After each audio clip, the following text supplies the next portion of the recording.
Development Podcast, May 8th, midnight 35. I'm just thinking about one of the recent videos from someone that I follow, and that big wink that he does before talking about the mobile game that sponsors him. At this time, I'm somewhat hurting for money, but I don't think I would accept a sponsorship deal from that company.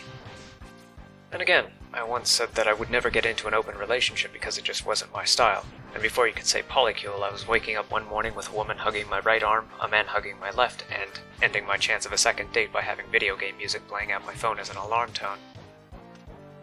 It's just that I've played the best mobile games out there, and they haven't been able to hold my attention. I've realized that even if there's a mobile game I like, and a phone powerful enough to run it, I would still rather boot up my Switch and play a full-sized game. Knowing that that guy has to advertise for them more than once in order to make ends meet as an already successful blogger makes me really feel like I would regret accepting a sponsorship from that mobile game, as tempting as it may be, especially in times like this. I'd rather beg for people to join my Patreon at the lowest tier to help me make better games that I wouldn't need to take sponsorship from other games, so that I can keep on developing mine.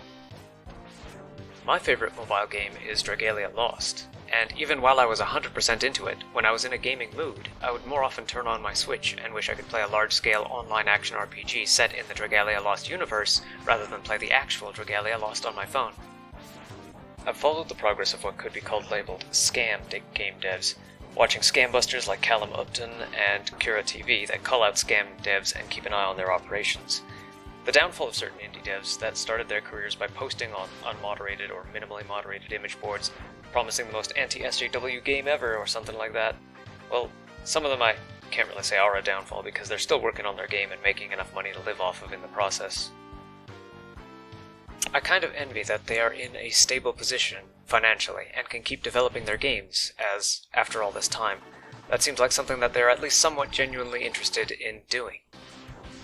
I'd like to have more eyes on my project and have a bunch of people interested and questioning me, my team, my projects, starting with Too Many and Squish Sisters and moving on to Mr. Mustache and more. After those first two are either working as well as they can be or can be called complete, allowing us to move on to our next game ideas. However, I don't really want to post on the unmoderated boards. I feel like my time there is way past done. Neither Too Many nor Squish Sisters is particularly anti-SJW or anything, so I doubt it'd have much appeal in that kind of place. This was a pretty long script today. I was hoping to try a lower effort approach to these updates that'd keep things a bit more fun to listen to.